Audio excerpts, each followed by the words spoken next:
Hey everyone, and welcome to week 8 as it's winding down.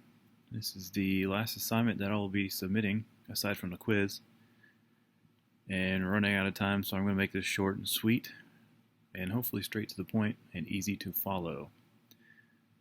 Alright, so this is the Alaska Airlines strategic proposal.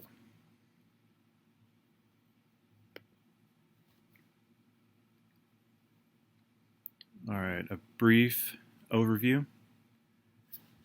Alaska Airlines is the fifth largest U.S. airline based on passenger traffic and is one of the most popular U.S. West Coast air carriers. Alaska is headquartered in Seattle, and Alaska Airlines has expanded significantly to serve several transcontinental U.S. East Coast routes following the merger with Virgin America. The airline has also expanded internationally with service to Costa Rica, Canada, and Mexico.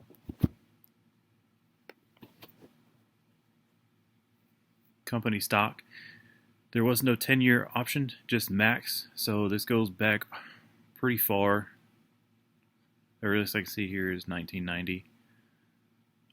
Then the graph on the left is the one I'm looking at. That's the historical stock price.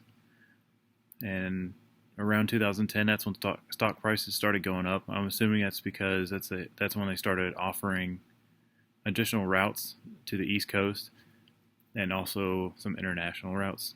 And then you can see it drop off pretty significantly in 2020, like the entire airline industry did. One thing I found interesting with this 10-year history is that, currently, Alaska Air Group Incorporated, their stock price is $57.52. That is the highest in the market right now. You can see a couple of them at the bottom. The closest one to Alaska Airlines is Southwest Airlines at $51.51. And some of the big names like Delta Airlines is at $41.20, and then American Airlines is $19.64. The graph here on the right is more stock-specific type information.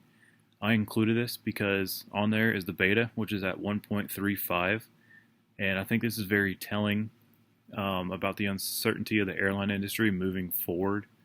There's a lot of factors that play into this, but especially the pandemic has allowed businesses and whatnot to conduct their meetings online, and passenger traffic for businessmen and women accounted for a lot of their profit, I should say. So anything on the beta that's above a 1.0 means it's more volatile, and anything less than 1 means it's more consistent with like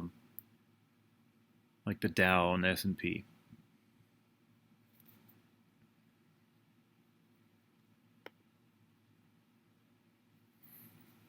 So during my strategic recommendations assignment, I identified 3 areas for improvement. The first one is Alaska Airlines does not directly fly into the Asian market of commercial air, but does through partners. In my opinion, this is a missed opportunity because Alaska Airlines operates mainly on the West Coast with routes to and from Alaska. Alaska is a highly sought after tourist destination that could benefit by having a presence abroad in Asia. Asia itself is also a massive landmass that has everything you could think of in a destination to tour.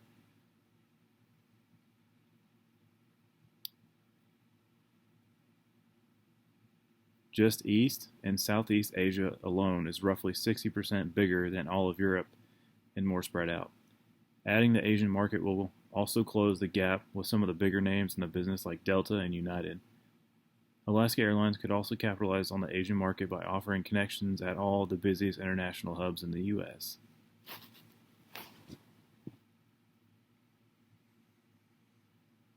The second objective is about making travel more comfortable. It is no secret that commercial air travel can be rather uncomfortable, especially post-COVID-19. Airlines are focusing more and more to maximize passengers on each flight, and it can be rather uncomfortable with that many people in a cramped space. In my strategic recommendations proposal, I propose a few solutions to help rid some of that anxiety. Alaska Airlines currently does not have entertainment centers in the back of the headrest like other competitors in the market do. This could provide onboard entertainment to distract customers from the environment. Further, Alaska Airlines could capitalize more on technology by providing Wi-Fi services for free with certain features like ordering food and beverages with a touchless environment. And Alaska can still charge for Wi-Fi for everything else like social media browsing, playing internet games, etc.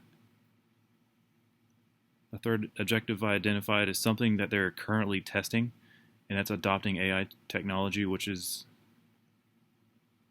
airspace intelligence, to curb increases in aviation fuel costs, which are inevitable.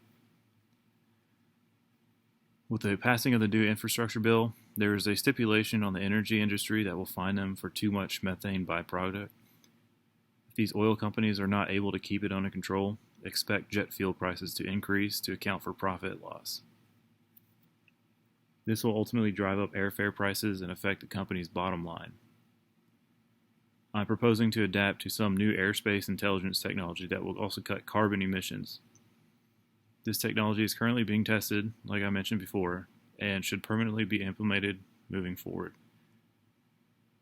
Alaska Airlines, just in the last quarter, was able to save 480,000 gallons of aviation fuel and about 4,600 fewer tons of carbon emissions by better predicting traffic patterns and optimizing routes. This resulted in savings of roughly $300,000.